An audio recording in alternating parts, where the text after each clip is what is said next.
El metro de la Ciudad de México es un sistema de transporte público tipo tren metropolitano que sirve a extensas áreas de la Ciudad de México. Su exploración y explotación está a cargo del organismo público descentralizado denominado Sistema de Transporte Colectivo CTC, y su construcción está a cargo de la Secretaría de Obras y Servicios del Distrito Federal. Esto es el Sistema de Transporte Colectivo Metro. En su historia.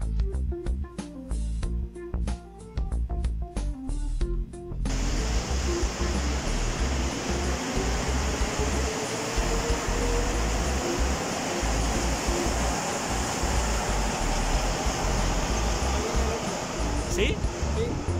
Nuevo.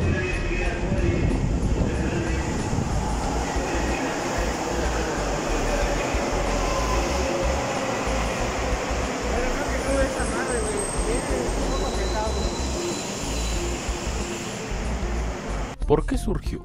El Distrito Federal inició el siglo XX con aproximadamente 540,000 habitantes y 800 vehículos para satisfacer su demanda de transporte. Para el año de 1953 la población se había incrementado a 3,5 millones y en 1960 la cifra llegaba a los 4,5 millones.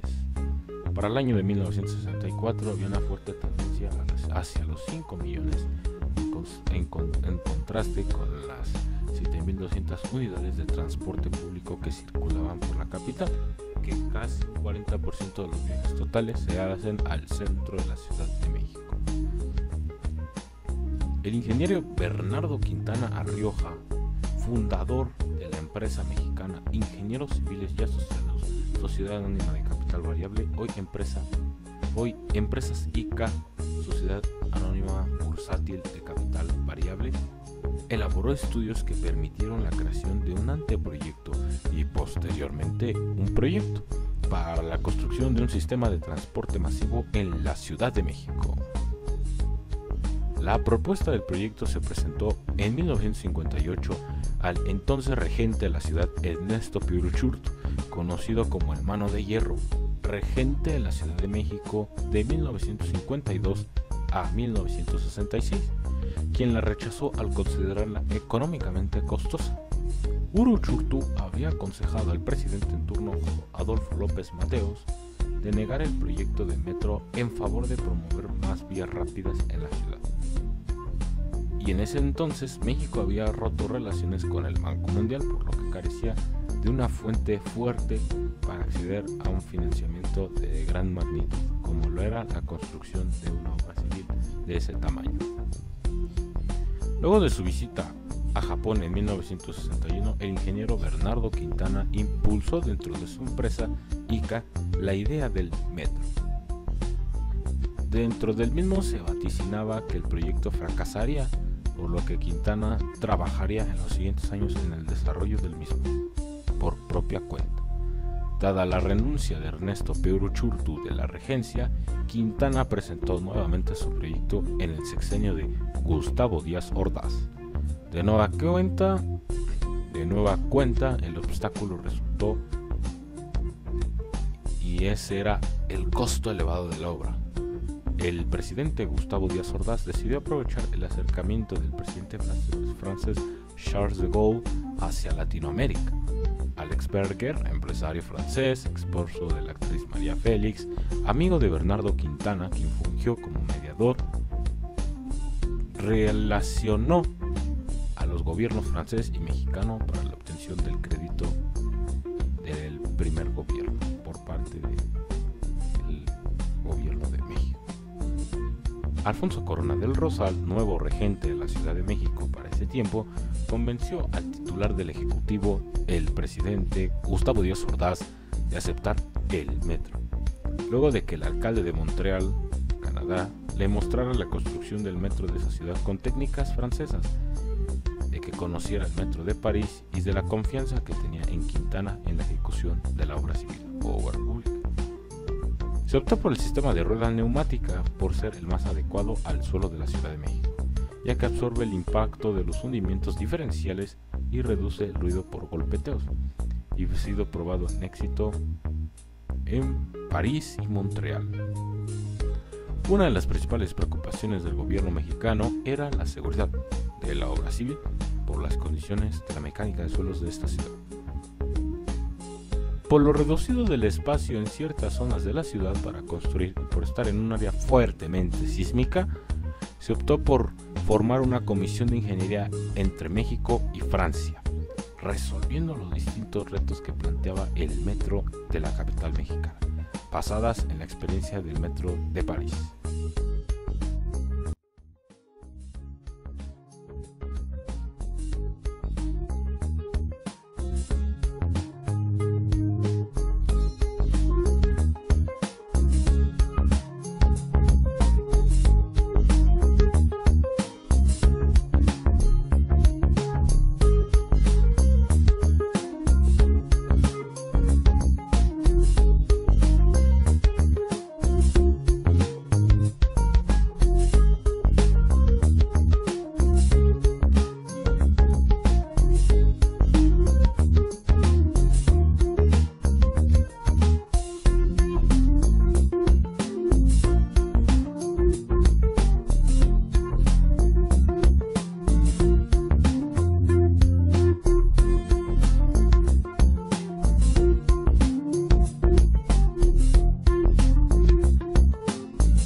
Las obras comenzaron en 1967 por la publicación en el Diario Oficial de la Federación el decreto presidencial en el que se crea el Sistema de Transporte Colectivo, organismo público descentralizado, para construir, operar y explotar un tren rápido subterráneo como parte del transporte público del entonces Departamento del Distrito Federal.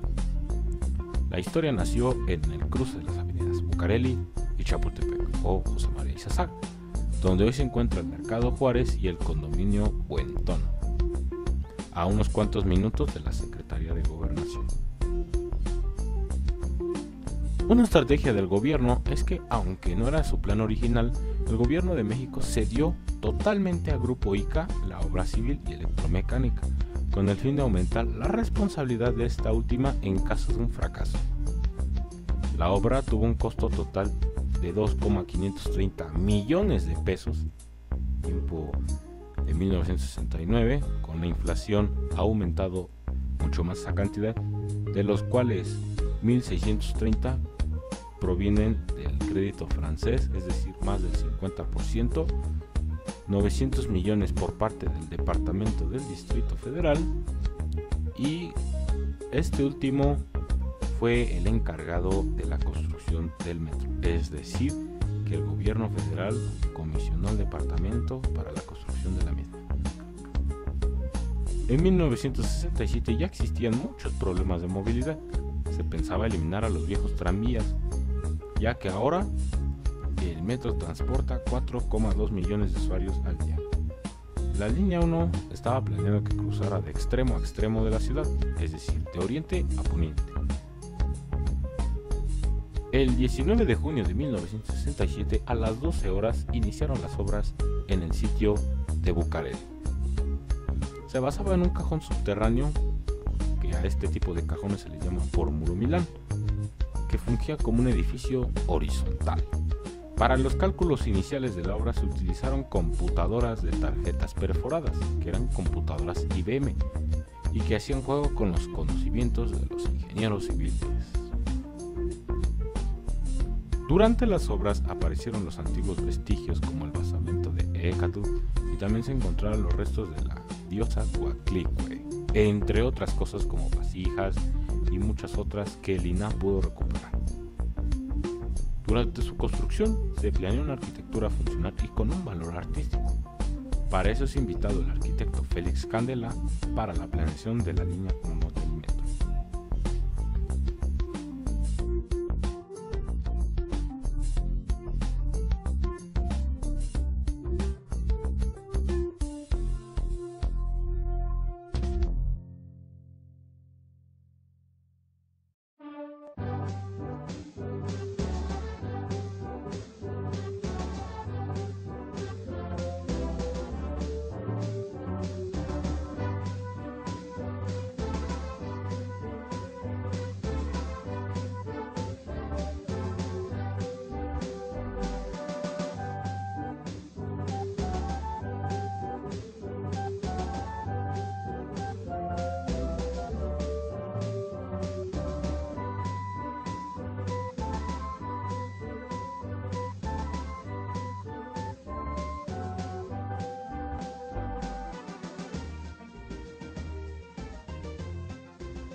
Seguro, veloz, cada vez más extendido en el subsuelo de nuestra ciudad, el metro abolirá para siempre y cada vez en mayor medida las molestias y los riesgos de toda transportación masiva en la superficie. El boleto número 1 del metro, el torniquete da vuelta. Cuando se inauguró la línea 1, se inauguran los primeros 12,6 kilómetros de red, es decir, tanto de la red como de la línea 1, con 16 estaciones.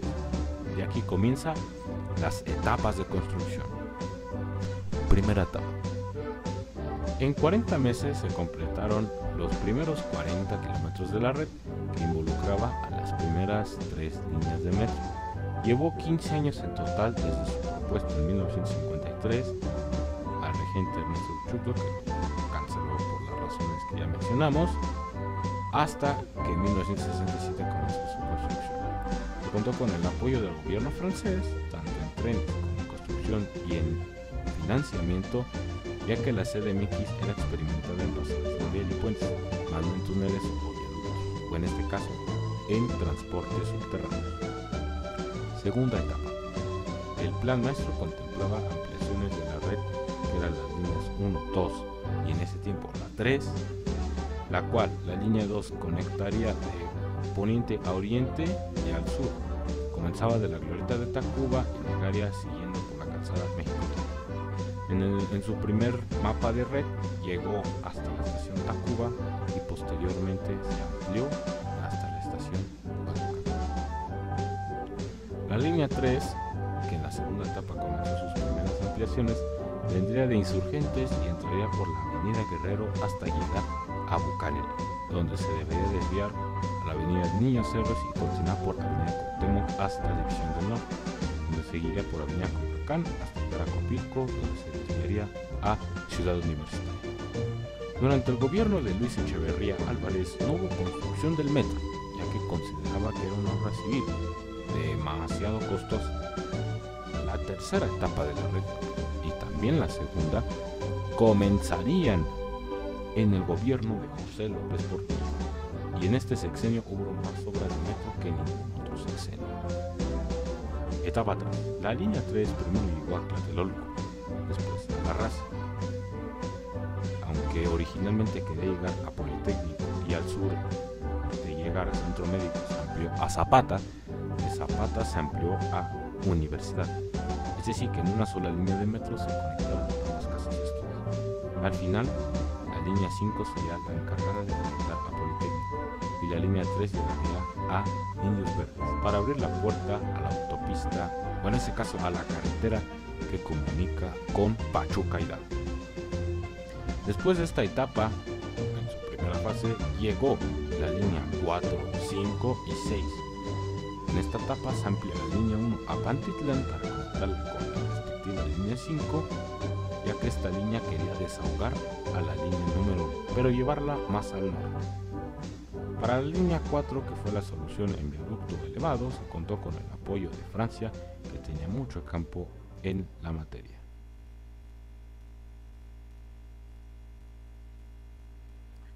La línea 5 del metro fue una de las líneas más importantes durante el sexenio, debido a que era una de las principales líneas que desahogarían a la línea 1, pero la llevarían más al norte, a Instituto del Petróleo y a conectar la central de autobuses del norte con el Aeropuerto Internacional de la Ciudad de México. De imprevisto se amplió a la estación Politécnico que conocemos. Sin embargo, el problema que ocurrió con el aeropuerto fue que al entrar en zona federal hubo diversos conflictos en su construcción, que no perjudicaron en el avance de esta. Y hoy por hoy esta es la línea que conecta al aeropuerto con el resto de líneas, ya que la línea 5 conecta literalmente con todas las líneas en ciertos puntos. Pantitlán la conecta con línea 1, 9, A, Oceanía, línea B, Consulado, línea 4, en la estación La Raza, línea 3, y en la estación Instituto del Petróleo con línea 6.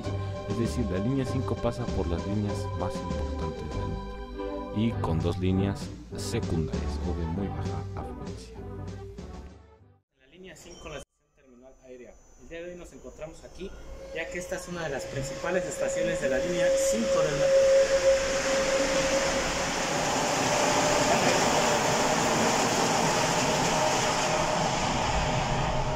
En esta estación nos encontramos debido a que arriba de nosotros se encuentran las instalaciones del Aeropuerto Internacional de la Ciudad de México.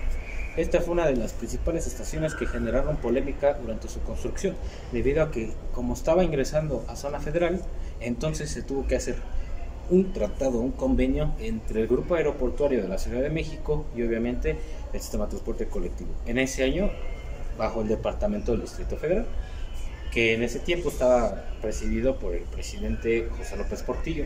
Esta línea se construyó en el año de 1975 y quería ser una arteria que liberara a la gran, y en ese tiempo ya muy cargada, línea 1.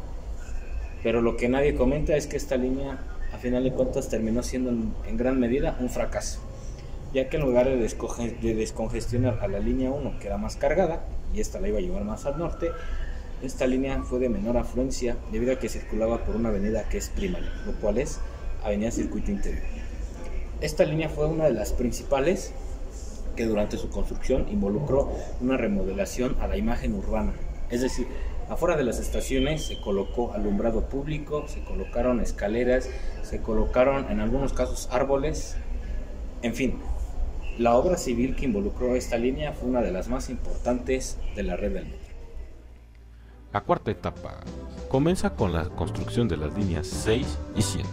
La línea 7 estaba contemplada originalmente para llegar de Tacuba a Tacubay, ya que para llegar de un punto a otro tenía que un usuario subir a Tacuba, llegar hasta Pino Suárez y de ahí irse hasta Tacubay, lo cual le consumía hasta una hora, por lo que esta medida reduciría ese tiempo a solamente 15 minutos en un viaje directo. Después la línea 7 se amplió hacia el sur, llegando a Barranca del Muerto y al norte a su terminal definitiva El Rosario. Esta línea fue de las más importantes, ya que es la primera vez en la que una línea de metro en esta ciudad se construye a túnel profundo. Esto pasa debido a la mecánica de suelos en la que influye la Sierra de las Cruces. Esto se construyó bajo el método austriaco, que era una forma de construir un túnel, lo que ahora se hace con tunelador.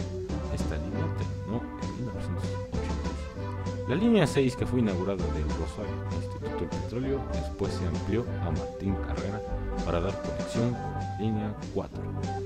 Recordemos que la línea 4 originalmente, bueno, el primer mapa de red, la línea 2, que iba a ser desde el sur hasta el norte, tendría conectividad con una línea 3 y una línea 4 que saliera del Zócalo a la villa, plan que nunca se completó. En el plan original, la línea 1 iba a llegar desde la calzada de Etiopía hasta la villa, que era la solución de norte-sur. La línea 4 después, al no poder pasar por el Zócalo, decidieron colocarla por Congreso de la Unión, y es de ahí que surgió esa línea. La línea 6 conectaría a la 4, la 5 y la 7, y la 7 conectaría con las líneas 2, 1 y después con la 9 y al final con la 12. Una curiosidad es que la línea 7 no iba a llegar originalmente al Rosario, sino a la estación Azcapotzalco, pero para dar mejor conectividad con su terminal, y como esta iba a ser superficial, decidieron cambiar el plano para llevarla a la estación El Rosario.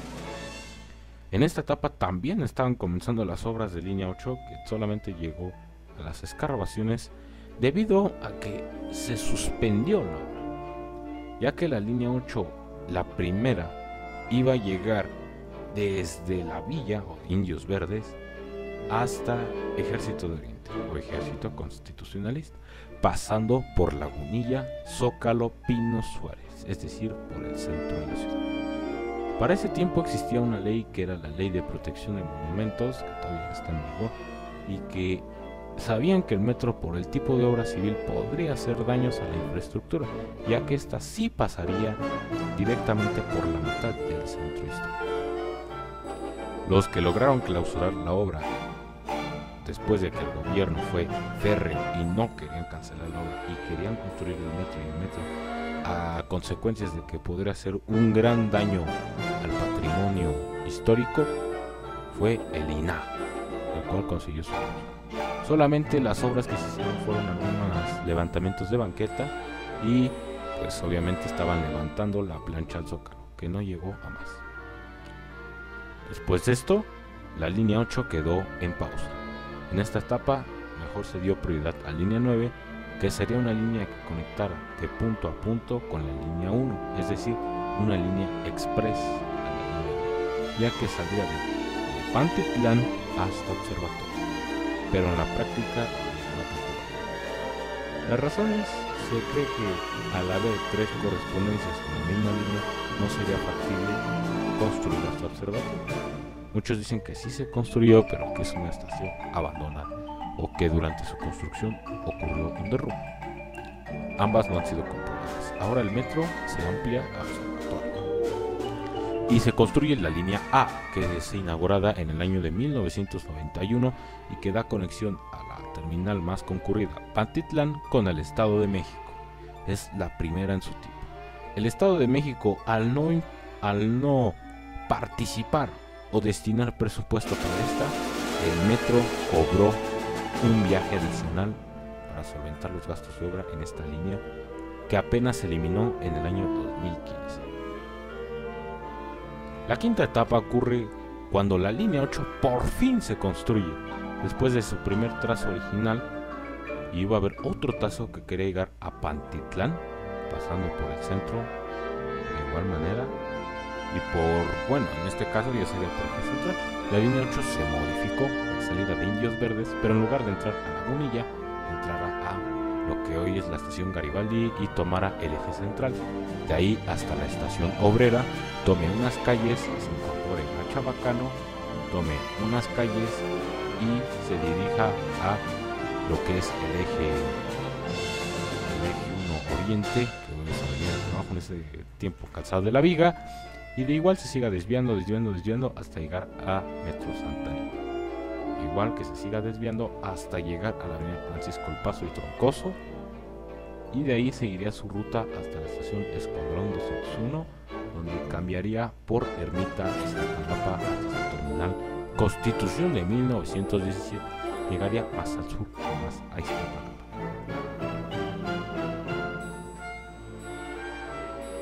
Recordemos que en la quinta etapa también se estaba construyendo la línea B, que sería, junto con la A, un proyecto de metro alternativo que se llamaban líneas alimentadoras, que buscaba crear una red de 8 líneas que alimentaran a los municipios conurbados de la Ciudad de México con la red del metro.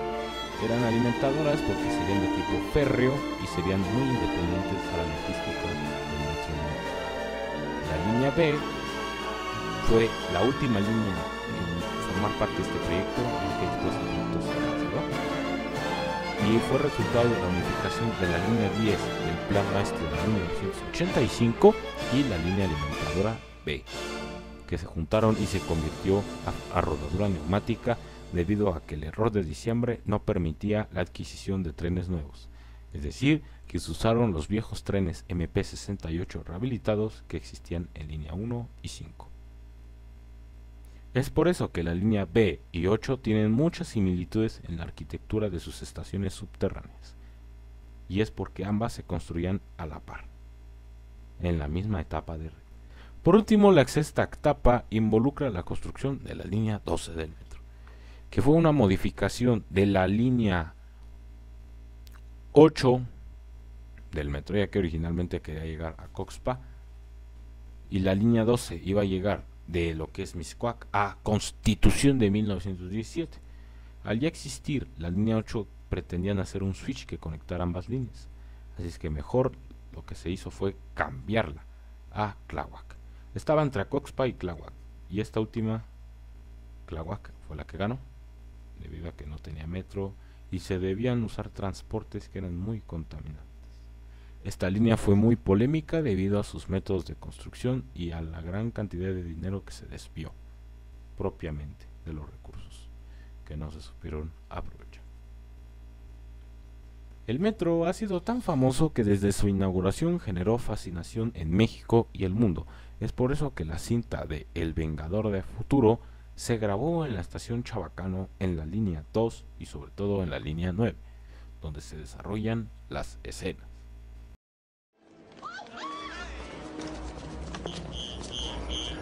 The escalator.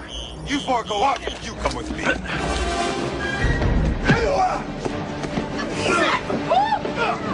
out of the way!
Accidentes. 1975.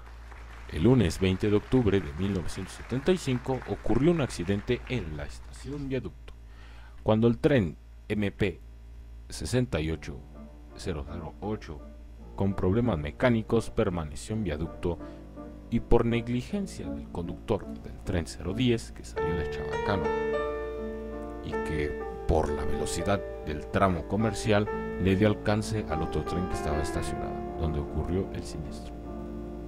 El conductor del tren 010, al llegar a la lomita de Viaducto, no vio al otro tren, sino hasta cruzada la loma y a una distancia muy considerable, en la que ni frenando el tren podría detenerlo, llevando una velocidad de 70 km por hora. En su gesto, que muchos tachan de cobarde, saltó de la cabina, dejando que ésta impactara, con un saldo de 35 metros.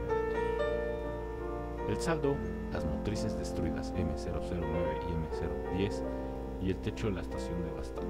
El conductor sufrió una fuerte condena de prisión y con esto, para evitar más sabotajes y mejorar la seguridad, llegó el pilotaje automático. Este accidente ocurrió en la línea 2 a las 9:36 de la mañana.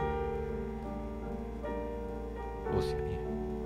Hubo un accidente en Oceanía en la que un un tren estaba estacionado en Metro Oceanía y otro tren modelo NM73A cabina CAF que salió de terminal aérea llevaba la velocidad comercial del tramo.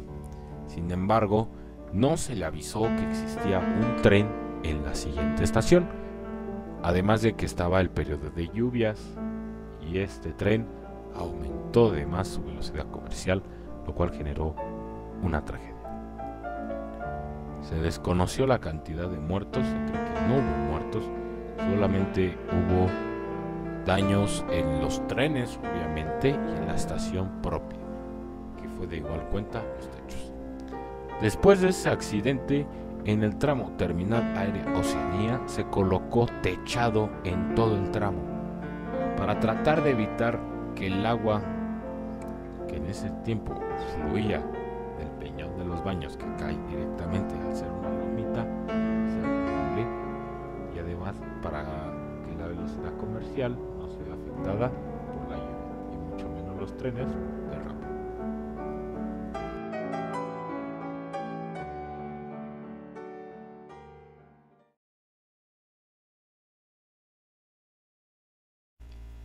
Transformaciones radicales. El metro transformó la imagen de la ciudad, ya que con ello se desarrolló un programa de mejora urbana, árboles, parques, alamedas, calles iluminadas, señalamientos y arquitectura en las estaciones transformaron la ciudad de México. El metro transformó la glorieta de los insurgentes, donde ocurrieron muchísimos cambios. Su estación fue la más importante de la red, pues aquí fue inaugurado el metro por el presidente Gustavo Díaz Ordaz, el regente Alfonso del Rosal y los invitados que inauguraron la red. El primer boleto fue el del señor presidente y el tren M001 y M002 fue conducido por Juan Cano Cortés, que es el primer conductor del metro. El metro fue inaugurado el 4 de septiembre, pero para el público el 5 de septiembre. El inicio del metro. El metro comenzó con el material Rodin Pneumatiques Atlantique Sur 1968 o MP68, que salió de Francia y desembarcó en las costas de Veracruz, el cual por vía férrea llegó a la gran capital, y de ahí surgieron los respectivos modelos basados en este. Es por eso que todos los modelos son muy similares al primero. La construcción del metro, como les decía, costaba 2,560 millones, lo que en la época actual quedaría en 25.458.370.403.46 pesos. Es decir, la cantidad literalmente sufrió duplicación. Más.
Identidad corporativa. El sistema de transporte colectivo, su iconografía y sus diseños fueron creados por el diseñador industrial estadounidense Lance Wyman.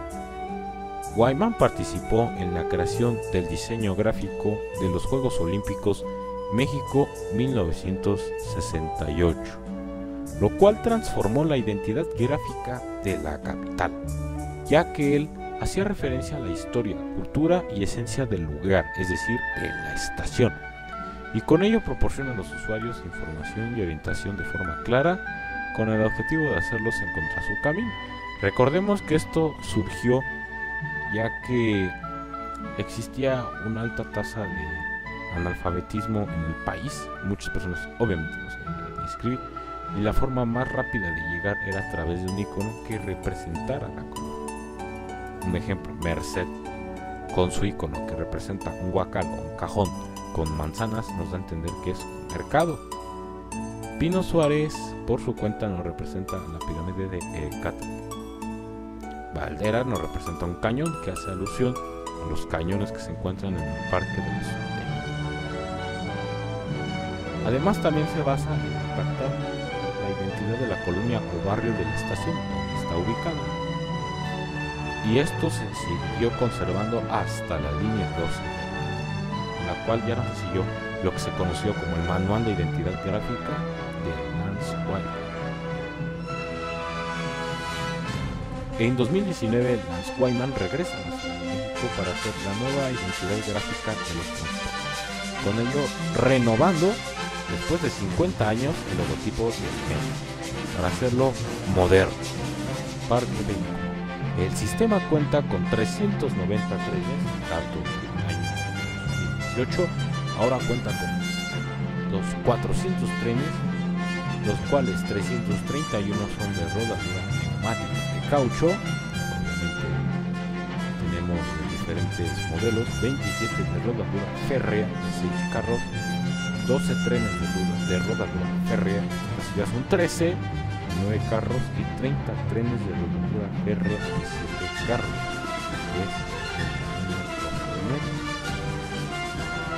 En su construcción destacan las empresas todas las trenes Alstom, Bombardier, Construcción y Actividad de Ferrocarriles S.A., que es CAF, y la Constructora Nacional de Carros de Ferrocarriles SNCF o Concarril, por conocida como Concarril, la empresa mexicana.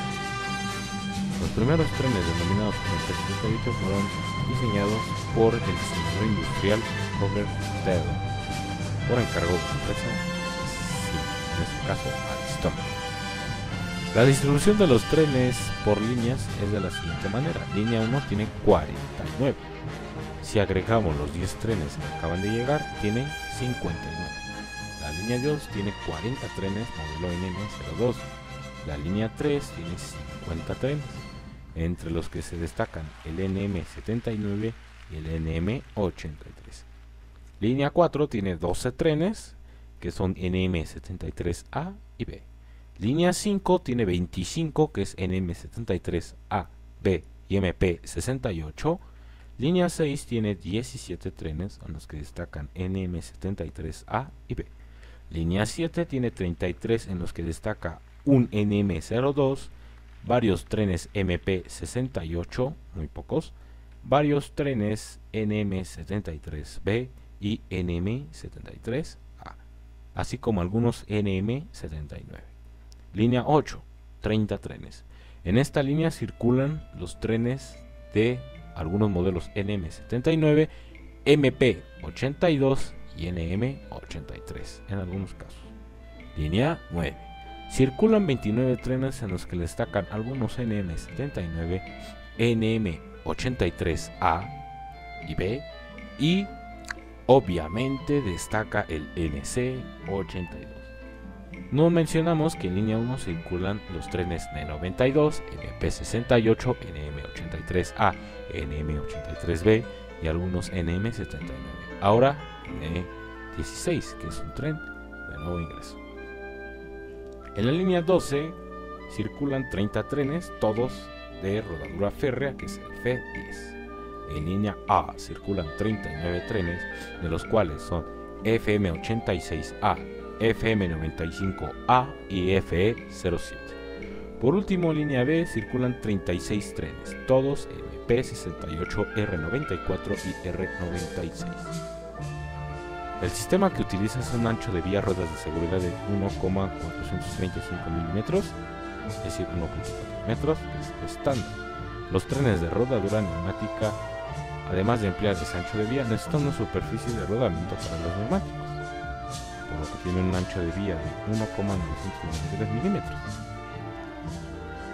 La tensión en la cual operan todos los trenes es de un voltaje de 750 volts suministrados directamente a los bogies de los trenes.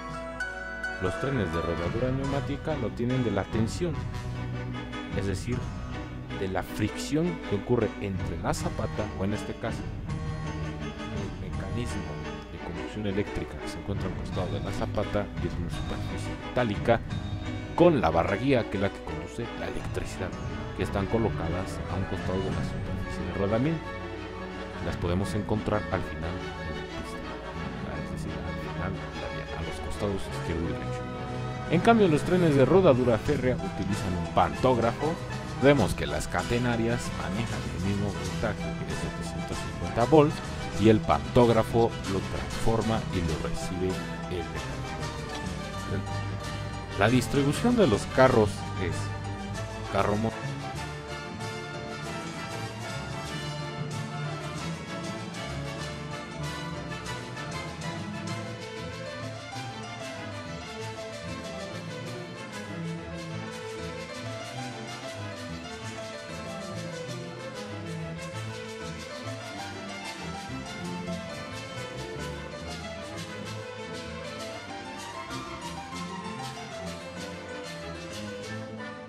carro motriz con cabina de conducción, que es M, carro motriz sin cabina, que es el N, carro remolque, y el carro que cuenta con el pilotaje automático PR.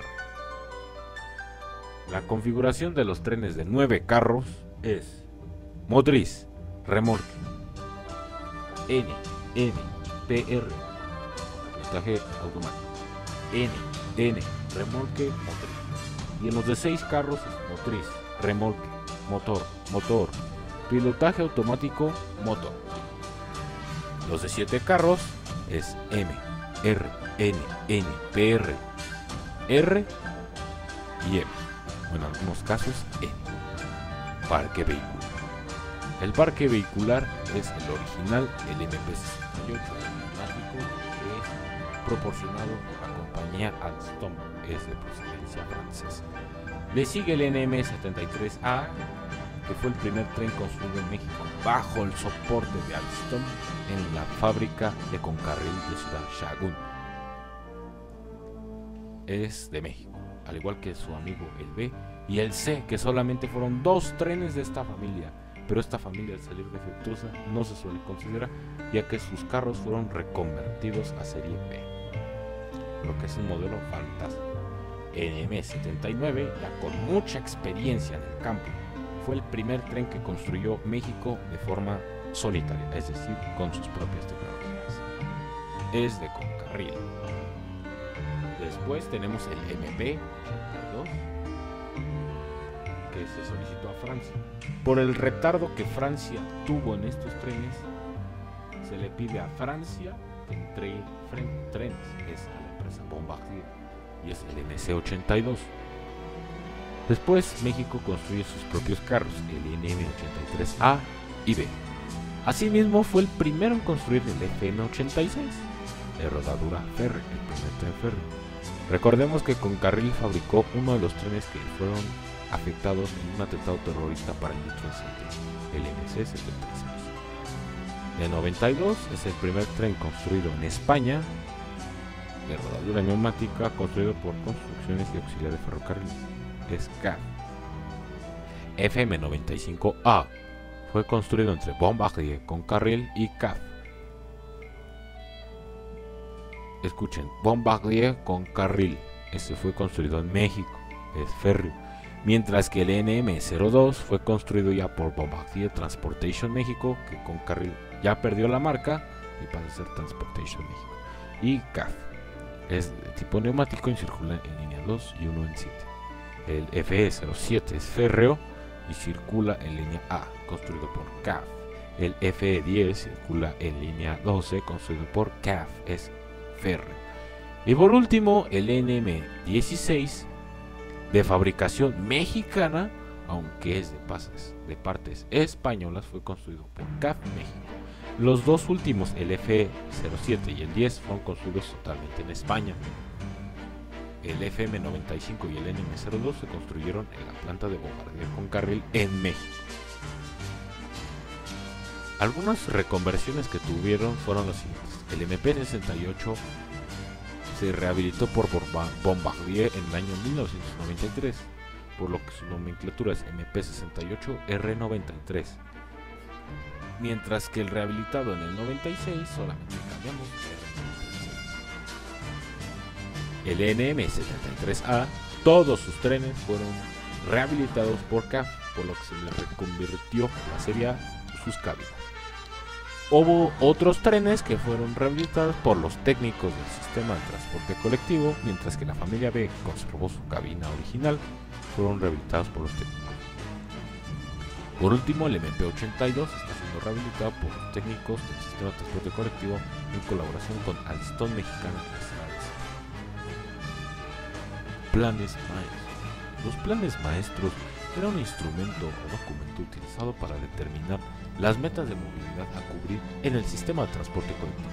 Bernardo Quintana funda y preside en 1977 el Consejo de Administración de Constructora México, SADCB, el cual, en colaboración con el Departamento del Distrito Federal, crean el Plan Maestro del Metro. Ese mismo año el proyecto consideraba la construcción de 5 líneas nuevas y la ampliación de ya 3.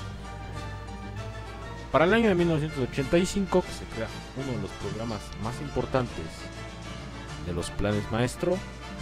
Se desarrolla una comisión de habilidad que tendría un plan maestro 1985-2010 en la que se incluyen 15 líneas, 8 alimentadoras con características suburbanas, una línea de tren ligero y unas líneas neumáticas, que serían 15 neumáticas.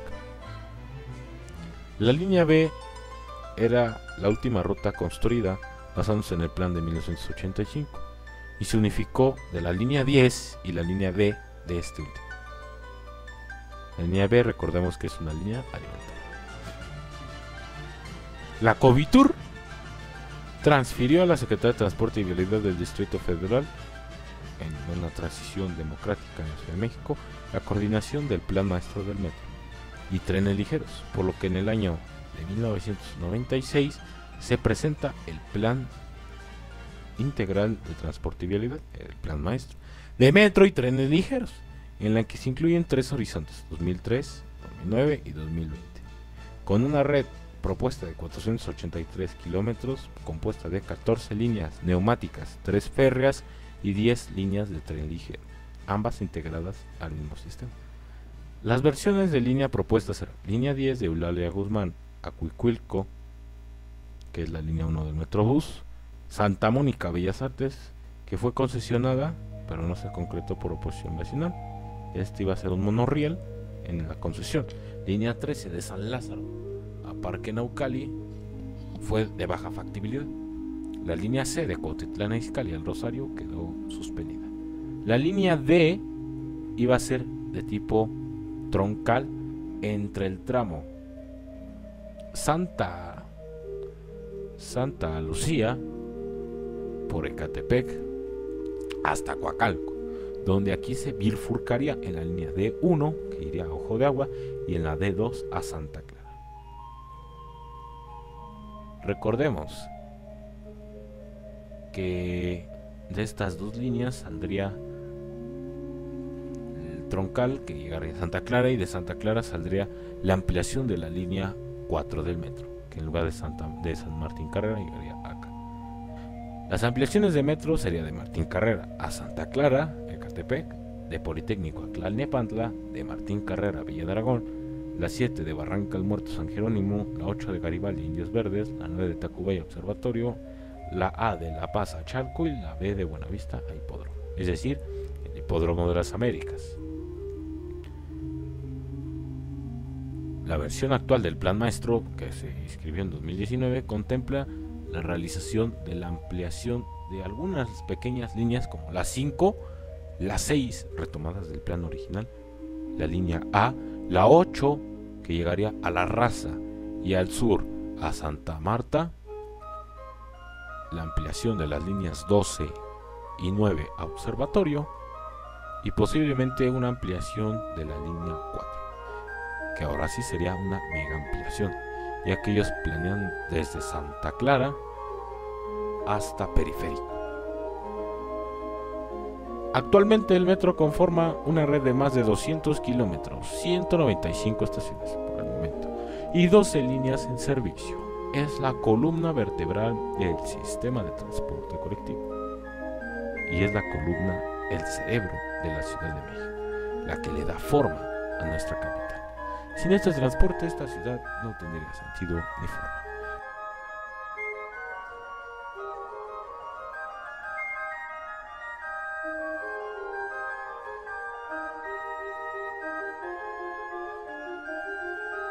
Personal administrativo, reguladores de línea, encargados y supervisores de los puestos de control, metro aficionados y a los chilangos por los 50 años de este transporte, los 50 años del gusano naranja, el metro. Cuidemos nuestro transporte, amémoslo y que el metro cumpla y cumpla muchos años más. Un abrazo. Si te ha gustado este video, ya sabes, deja un like y comparte. Juntos conozcamos la historia del metro y con ello la historia de la Ciudad de México.